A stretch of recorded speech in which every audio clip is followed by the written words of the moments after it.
Such a dangerous restroom, would you dare to use it? Inside the airplane toilet, a venomous snake poked its head out. The careless man didn't notice at all. The next second, the snake leaped up and bit the man's crotch with deadly precision. The man tried to pull the snake away, but he couldn't. After a painful struggle, the man died. At that moment, the passengers on the plane still didn't know they had boarded a flight straight to death. So here came the question: how could a normal airplane be filled with snakes? It all started a few days earlier. Prosecutor Hayes, while investigating crime, Lord Eddie Kim suffered brutal revenge. Kim's savage murder of Hayes was witnessed by a young man named Sean. To silence this witness, Kim sent killers to Sean's home. At the critical moment, FBI agent Flynn stepped in. Sean escaped and followed Flynn to the interrogation room. Flynn told him Eddie Kim was a ruthless criminal. If Sean stood up as a witness, Kim would rot in prison. Doing so would not only serve justice, but also protect Sean's life, because if Kim caught Sean, he was as good as dead. After Flynn's repeated persuasion, Sean finally decided to be brave for justice. The FBI arranged a flight in high profile, but that was only a decoy. Sean was secretly placed on a late-night flight, escorted by agents Flynn and Sanders, heading for Los Angeles court. What Flynn didn't know was Kim also had inside connections. As soon as Sean boarded, a mole tipped Kim off. The mole sprayed pheromones on the leis given to passengers, enough to drive snakes insane. Yes, Kim's special gift for Sean was snakes. Before takeoff, a police dog actually sensed something wrong, but when the officer saw a cat, he dismissed the suspicion. The FBI took over the entire first-class cabin for Sean. The original passengers were moved to economy, unhappy but helpless. A socialite named Mercedes, holding her puppy, asked the flight attendant, "Is economy safe?" Of course, absolutely safe. But little did she know, there was no safe place on this flight. Because it was a night flight, there weren't many people aboard. But in unnoticed corners, a deadly crisis was awakening. When the countdown ended, the crate burst open. Hundreds of venomous snakes slithered out. The poor cat was their first meal. A young couple sneaked into the restroom for excitement. Neither noticed the cold eyes watching from the vent above. When the girl heard a hiss at her ear and looked up, it was already too late.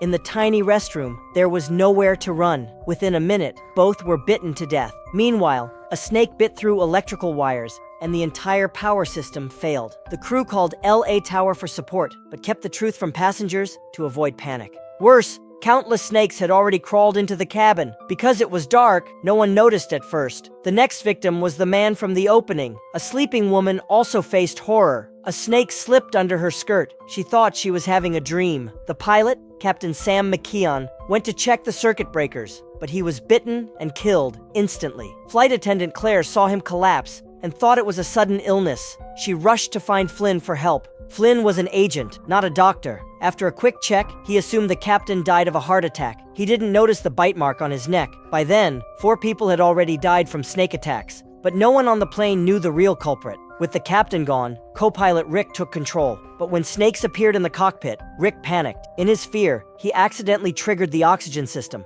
Oxygen masks dropped, and with them came hundreds of snakes.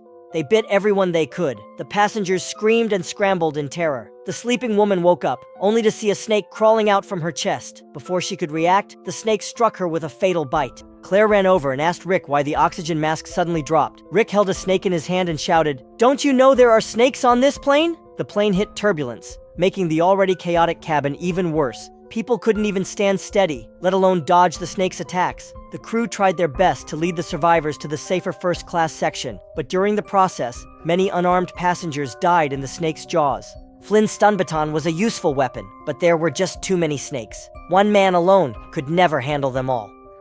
Looking at the terrified survivors falling apart, Flynn knew things would turn disastrous if it went on. The snakes were thickest in economy, so he told everyone to use their luggage and pile it into a wall at the junction of economy and first class. The sight in economy was horrifying. There were corpses and snakes everywhere, and Mercedes had fainted on the floor. When she woke up, she could hardly believe her eyes. A massive snake, several meters long, was crawling toward her at full speed. Mercedes screamed for help in despair, but no one answered. Just as a snake on the luggage rack was about to strike her down, her savior appeared. A kickboxing champion named Leong grabbed the snake with his bare hands and hurled it away. Then he carried Mercedes and her dog to safety. Meanwhile, 2 young brothers were flying alone for the first time. Sadly, the younger one, Tommy, got bitten on his right hand. His whole arm turned swollen and purple. Fortunately, the wound wasn't deep. His life wasn't in immediate danger. In times of life and death, human nature was truly tested. Some cared only for themselves, while others risked everything to save lives. The oldest flight attendant, Grace, heard baby Isabella crying. Without hesitation, she rushed into economy to rescue the baby. Isabella was saved, but Grace was bitten and poisoned. Her life was now hanging by a thread. Rick went to Flynn and explained how serious the situation was. The plane was flying 30,000 feet high. It still had 2 hours before reaching Los Angeles.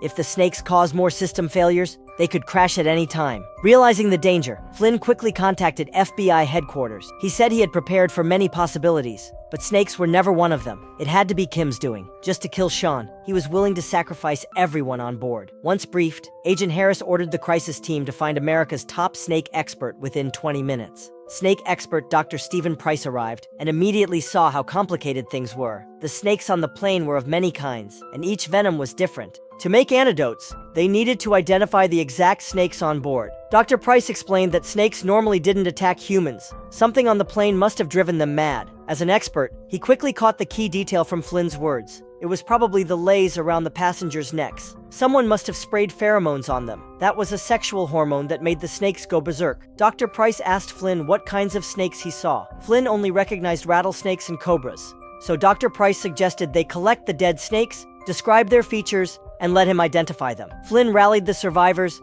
and got them to help gather snakes. While everyone was busy, co-pilot Rick was bitten on the hand and fell into the cargo hold. With the co-pilot gone, the plane instantly lost control and began to plunge downward. Flynn had no choice but to stop the snake hunt and rush to the cockpit with Claire to take control of the plane. On the survivors' side, a giant python suddenly appeared, sending everyone into panic. A man actually tossed Mercedes's dog to the python, but the very next second, he paid the ultimate price. The python wrapped tightly around him. Blood poured from his eyes, nose, and mouth. Before he could say a single last word, the python bit into his head and swallowed him whole. The survivors who escaped this horror used an inflatable life raft to block the passage, temporarily sealing the snakes away. With help from Los Angeles Tower, Flynn and Claire managed to steady the plane, pulling it back up to a safe altitude. At that moment, Rick woke up from his coma. He climbed out of the cargo hold and took control of the plane again. Dr. Price, using Flynn's clues, discovered that some snakes weren't native species. That meant Kim had likely gotten them from smugglers. Soon, the FBI tracked down a smuggler named Kreitler, who had been caught twice by customs.